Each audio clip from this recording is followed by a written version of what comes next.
Vous est-il déjà arrivé de penser qu'une simple nuit, dans le confort de votre lit, pourrait être la dernière? C'est une idée terrifiante, n'est-ce pas?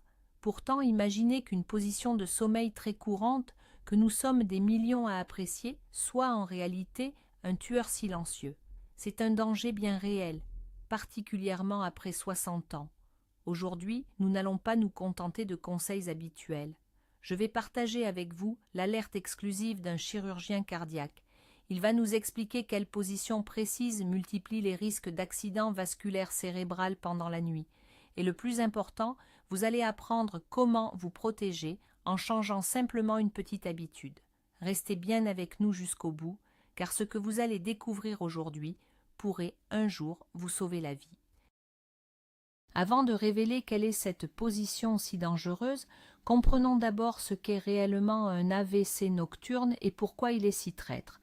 Un AVC, c'est une véritable catastrophe pour le cerveau. Il survient quand le sang s'arrête de circuler, soit parce qu'un vaisseau est bouché, soit parce qu'il se rompt. La nuit, notre corps passe en mode récupération. La tension baisse, le rythme cardiaque ralentit. On pourrait croire que c'est le moment où nous sommes le plus en sécurité, mais c'est justement dans ce calme apparent que se cache le piège. Avec l'âge, nos vaisseaux perdent de leur souplesse. Dans ces conditions, certains facteurs peuvent transformer un sommeil réparateur en un danger mortel. Et comme vous allez le voir, votre position dans le lit joue un rôle crucial. Elle peut être le véritable déclencheur du drame. Attention, écoutez bien ce qui suit. Les chirurgiens cardiaques du monde entier tirent la sonnette d'alarme sur une habitude bien précise, dormir sur le ventre. Oui, c'est cette position si douillette, celle où l'on adore s'assoupir le nez plongé dans l'oreiller. À première vue, on se demande bien où est le danger. C'est chaud, c'est confortable, et on fait ça depuis qu'on est petit. Pourtant, derrière ce sentiment de bien-être se cache une menace réelle pour votre cerveau. En dormant sur le ventre, votre tête est forcément tournée sur le côté presque à angle droit. C'est la seule façon de pouvoir respirer. Mais garder le cou ainsi tordu pendant des heures déclenche une réaction en chaîne très néfaste. On ne parle pas ici d'une simple raideur ou d'un petit torticolis au réveil. On parle d'une interruption sérieuse de l'irrigation sanguine de notre organe principal, le cerveau. Passé 60 ans, alors que nos vaisseaux sont naturellement plus fragiles avec l'âge, cette position devient une véritable roulette russe chaque nuit. Pour bien mesurer l'importance du sujet, faisons un petit voyage au cœur de notre anatomie. Ne voyez pas votre cou comme un simple support pour votre tête, mais plutôt comme une grande voie de circulation, une véritable autoroute vitale. À l'intérieur, on trouve 4 artères essentielles qui nourrissent notre cerveau, les 2 carotides à l'avant et les 2 artères vertébrales qui passent à l'intérieur même de nos vertèbres. Ces 4 vaisseaux sont littéralement les chemins de la vie. C'est par là que passe l'oxygène et tous les nutriments nécessaires. Maintenant, imaginez ce qui se passe quand vous dormez sur le ventre, la tête tournée sur le côté pendant des heures. Vous allez, sans vous en rendre compte, tordre et comprimer ces tuyaux de vie. Les artères vertébrales sont les plus fragiles car elles sont coincées dans la structure osseuse. Si la compression dure trop longtemps, la circulation du sang chute brutalement. Le cerveau commence alors à s'asphyxier. Et si ce manque d'oxygène persiste, les cellules cérébrales finissent par mourir. C'est ce qu'on appelle l'accident vasculaire cérébral ou AVC ischémique. Voyons maintenant de plus près ce qui se passe réellement dans votre cou. C'est un phénomène de mécanique pure. Imaginez que votre tête, qui pèse tout de même plusieurs kilos, exerce une pression constante sur votre nuque alors qu'elle est tournée. Les artères ne font pas que se tordre, elles se compriment physiquement. C'est exactement comme un tuyau d'arrosage que l'on plierait. L'eau s'arrête de couler ou ne passe plus que par un tout petit filet. Pour votre sang, c'est la même chose. Des études ont montré qu'en tournant la tête à 80 ou 90 degrés, le débit sanguin dans l'artère vertébrale peut chuter de 30 à 50%. Et si, en plus, vous penchez la tête vers l'arrière, ce qui arrive souvent quand on dort sur le ventre avec un oreiller trop épais, la situation s'aggrave encore. Cet obstacle physique est dangereux en soi. Il suffit d'un minuscule caillot qui passerait normalement inaperçu pour qu'il se retrouve coincé et bouche complètement le vaisseau. C'est un peu comme provoquer un énorme embouteillage sur la route en pleine heure de pointe. Parlons maintenant des conséquences. Que se passe-t-il dans notre cerveau quand la circulation sanguine diminue? C'est ce qu'on appelle l'ischémie, ou plus simplement un manque d'oxygène. Nos neurones sont extrêmement fragiles. S'ils ne sont pas correctement irrigués, ils commencent à souffrir en quelques minutes seulement, puis ils meurent. Le problème, c'est que ce processus est irréversible. Les neurones perdus ne reviennent pas. Selon la zone du cerveau touchée, les séquelles peuvent être très lourdes, des troubles de la parole, une paralysie, des pertes de mémoire ou même une fin tragique. Le plus redoutable, c'est que l'accident vasculaire cérébral nocturne passe souvent inaperçu. On peut ne jamais se réveiller ou bien se lever le matin avec des séquelles déjà présentes, sans même comprendre ce qui nous arrive. C'est pour cette raison qu'il est vital d'éliminer les facteurs de risque dès maintenant, avant qu'il ne soit trop tard.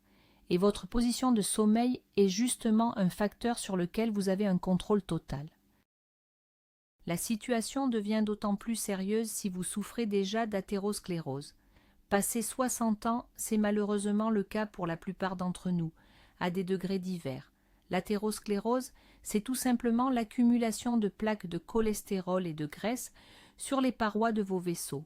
Ces plaques rétrécissent le passage du sang et rendent vos artères rigides. Elles perdent leur souplesse. Maintenant, imaginez la scène. L'une de vos artères est déjà un peu bouchée par une plaque. Si vous dormez sur le ventre, vous allez comprimer davantage ce vaisseau qui est déjà fragilisé.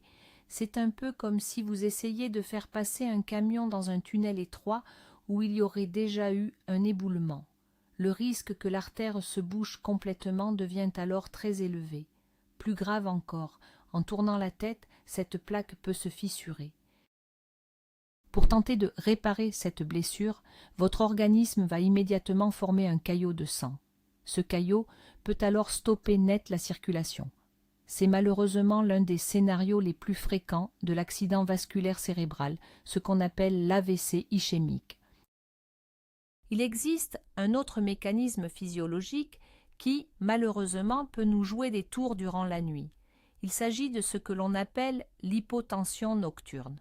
Pour faire simple, c'est la baisse naturelle de notre tension artérielle pendant le sommeil.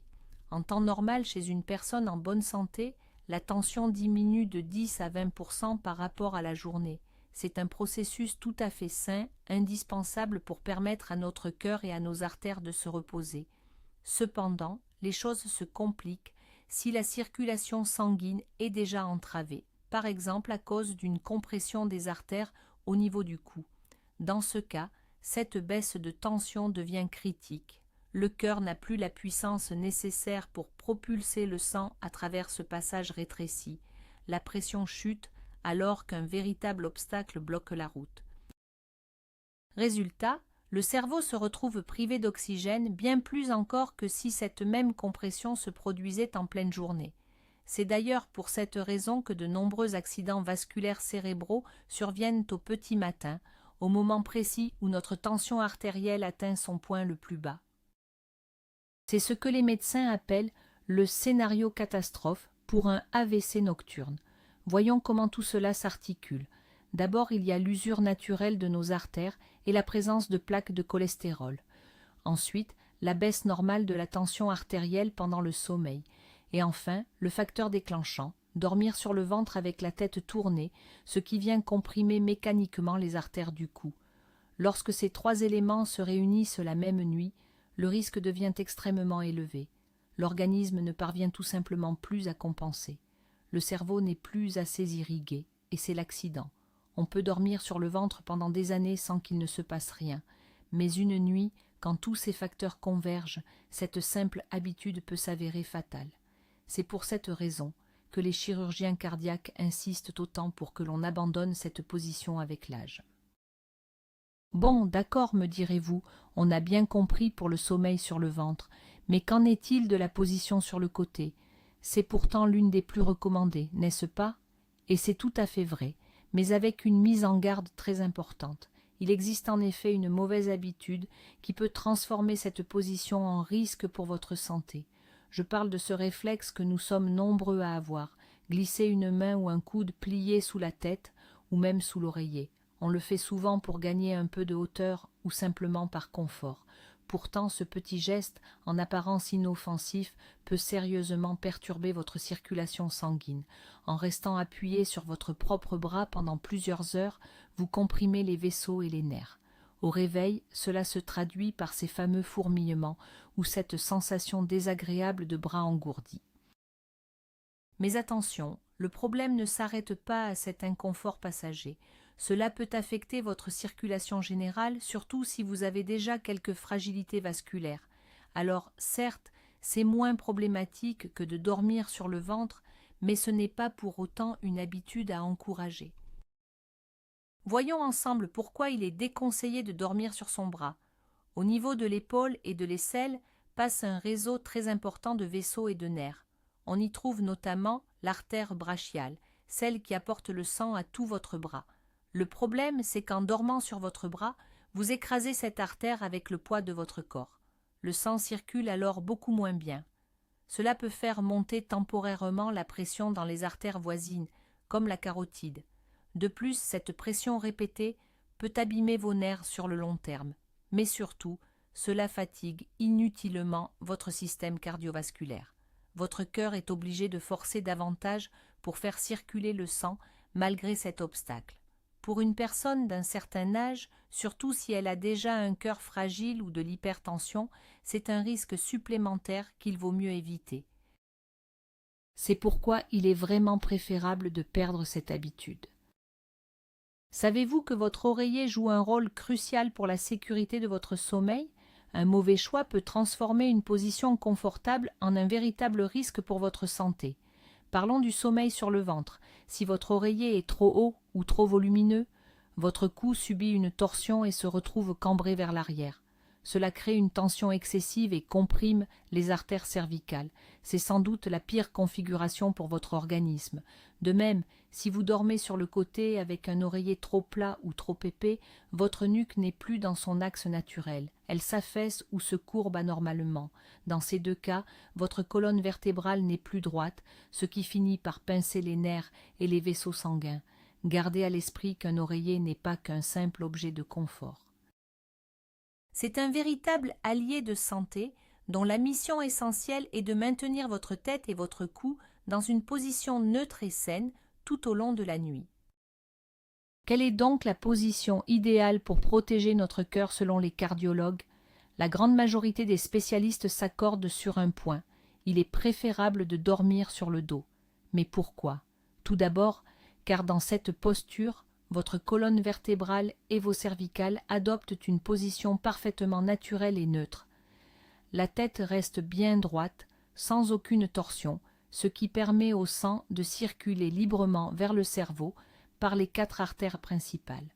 Ensuite, le poids du corps est réparti de manière équilibrée, évitant ainsi toute pression inutile sur vos organes internes.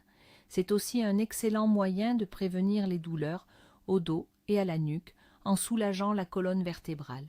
Pour les personnes souffrant d'insuffisance cardiaque, dormir sur le dos en surélevant légèrement la tête peut grandement faciliter la respiration et améliorer le confort circulatoire. Pour prévenir les accidents vasculaires cérébraux et préserver la santé de vos artères, le sommeil sur le dos reste la référence absolue. Cependant, comme pour toute chose, il existe quelques petites nuances à connaître. Il faut savoir que dormir sur le dos présente un inconvénient majeur. Cela favorise le ronflement et, plus grave encore, l'apnée du sommeil. L'apnée, ce sont de petites interruptions de la respiration qui surviennent pendant que vous dormez. En position allongée sur le dos, la langue et le voile du palais ont tendance à glisser vers l'arrière à cause de la gravité, ce qui finit par bloquer le passage de l'air. C'est ce phénomène qui provoque les ronflements et, dans certains cas, un arrêt total de la respiration pendant quelques secondes. À chaque fois que cela se produit, c'est un véritable stress pour votre organisme. Le taux d'oxygène dans le sang diminue et la tension artérielle grimpe brusquement pour compenser ce manque.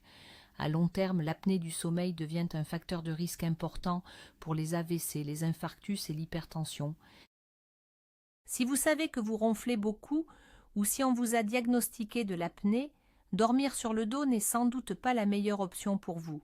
Dans ce cas, il est vivement conseillé d'en parler à un spécialiste du sommeil et de privilégier une position sur le côté, bien plus sûre pour votre santé.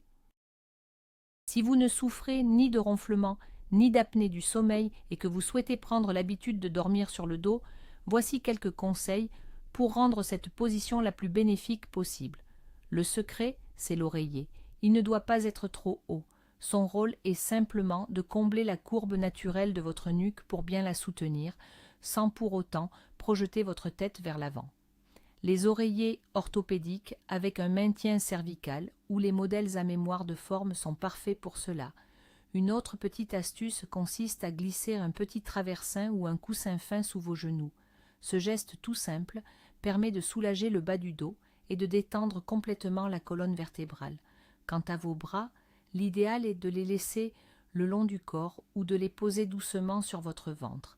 Évitez de les placer derrière la tête, car cela peut créer des tensions aux épaules ou pincer certains nerfs. En vous installant ainsi avec soin, vous mettez toutes les chances de votre côté pour que vos nuits soient non seulement paisibles, mais aussi vraiment réparatrices. Si dormir sur le dos ne vous convient pas ou vous semble inconfortable, sachez que dormir sur le côté est une excellente alternative. Mais attention, il est essentiel de le faire correctement. L'objectif est que votre colonne vertébrale reste bien alignée, de la nuque jusqu'au bas du dos. Il ne doit y avoir aucun affaissement au niveau de la taille, ni de cassure au niveau du cou. Pour cela, le choix d'un bon oreiller et d'un matelas adapté est primordial. L'idéal est de plier légèrement les genoux en adoptant une position fœtale souple. C'est la posture la plus naturelle et la plus relaxante pour le corps. Pour plus de confort et pour soulager vos articulations, vous pouvez glisser un petit coussin entre vos genoux. Cela permet de stabiliser le bassin et de garder le dos bien droit tout au long de la nuit. Enfin, souvenez-vous de cette règle d'or. Ne placez jamais votre main sous votre tête. Vos mains doivent rester posées naturellement devant vous ou le long de votre corps pour éviter les tensions inutiles. Bien choisir son oreiller pour dormir sur le côté est essentiel, c'est même tout un art. La règle d'or est simple, sa hauteur doit correspondre exactement à la largeur de votre épaule. En effet, lorsque vous êtes allongé, l'oreiller doit combler parfaitement le vide entre votre oreille et le matelas. De cette façon, votre tête et votre cou restent dans l'alignement naturel de votre colonne vertébrale. Attention, si l'oreiller est trop bas, votre tête s'affaisse, ce qui crée des tensions dans la nuque. À l'inverse, s'il est trop haut, votre cou se tord vers le haut, ce qui est tout aussi mauvais. C'est pourquoi les personnes aux épaules larges ont besoin d'un modèle plus épais, tandis que celles aux épaules étroites préféreront un modèle plus fin. La matière a également son importance. L'oreiller doit être suffisamment ferme pour soutenir le poids de votre tête toute la nuit sans se déformer. Le latex ou la mousse à mémoire de forme sont, par exemple, d'excellentes options. N'oubliez pas, un bon oreiller est le meilleur investissement que vous puissiez faire pour protéger vos cervicales et assurer une bonne circulation sanguine. Parlons maintenant du sommeil sur le dos. Ici, les besoins sont bien différents. Comme il n'y a pratiquement aucun vide entre votre nuque et le matelas, votre oreiller doit être beaucoup plus plat que pour une position sur le côté. S'il est trop haut, il va pousser votre tête vers l'avant, créant une tension artificielle dans le cou. Non seulement c'est mauvais pour vos cervicales, mais cela peut aussi gêner votre respiration pendant la nuit. L'idéal pour cette position, c'est une épaisseur comprise entre 5 et 10 cm. Je vous conseille de choisir un modèle dit ergonomique. Ces oreillers possèdent souvent un petit renfort pour bien soutenir la nuque et un creux pour accueillir la tête. C'est la meilleure solution pour relâcher complètement les muscles et respecter la courbe naturelle de votre colonne. Pour la matière, privilégiez quelque chose de ferme qui garde bien sa forme. Enfin, gardez à l'esprit qu'il n'existe pas d'oreiller universel. Il est essentiel de le choisir en fonction de votre propre morphologie et de vos habitudes de sommeil. Vous avez pris l'habitude de dormir sur le ventre toute votre vie et vous n'arrivez pas à fermer l'œil autrement. Il est vrai qu'il est difficile de changer une vieille habitude, mais c'est tout à fait possible. Allez-y en douceur. Commencez par essayer de vous endormir dans une meilleure position, sur le côté ou sur le dos. Pour éviter de vous retourner pendant la nuit, vous pouvez utiliser la technique des remparts. Il suffit de vous entourer d'oreillers de chaque côté pour bloquer physiquement le passage. Certains utilisent même une astuce de grand-mère très efficace, coudre une balle de tennis sur le devant du pyjama. L'inconfort vous empêchera de rester sur le ventre et vous reprendrez instinctivement une meilleure position. Changer votre rituel du coucher peut aussi vous aider. Essayez la méditation ou des exercices de respiration en restant bien allongé sur le dos. Cela apprendra à votre corps à associer cette position au signal du sommeil. Surtout, soyez patient avec vous-même. Il faut parfois quelques semaines, voire un mois pour s'adapter. Mais votre santé et votre confort en valent vraiment la peine. Il faut savoir que la position dans laquelle nous dormons, bien qu'elle soit importante, n'est pas le seul facteur de risque d'AVC nocturne. D'autres habitudes quotidiennes méritent toute notre attention. Pensez d'abord à la déshydratation. La nuit, notre corps perd de l'eau simplement en respirant et en transpirant. Si vous ne buvez pas assez d'eau durant la journée, votre sang devient plus épais et visqueux au petit matin, ce qui augmente le risque de formation de caillots. Prenez donc l'habitude de bien vous hydrater tout au long de la journée. Un autre point essentiel, évitez les dîners trop copieux juste avant de vous coucher. Pour digérer un repas lourd, l'organisme doit envoyer beaucoup de sang vers l'estomac, ce qui peut réduire l'apport en sang vers le cerveau. De plus, manger trop riche le soir peut provoquer des pics de sucre et de tension. L'idéal est de dîner léger, au moins 2 ou 3 heures, avant d'aller au lit.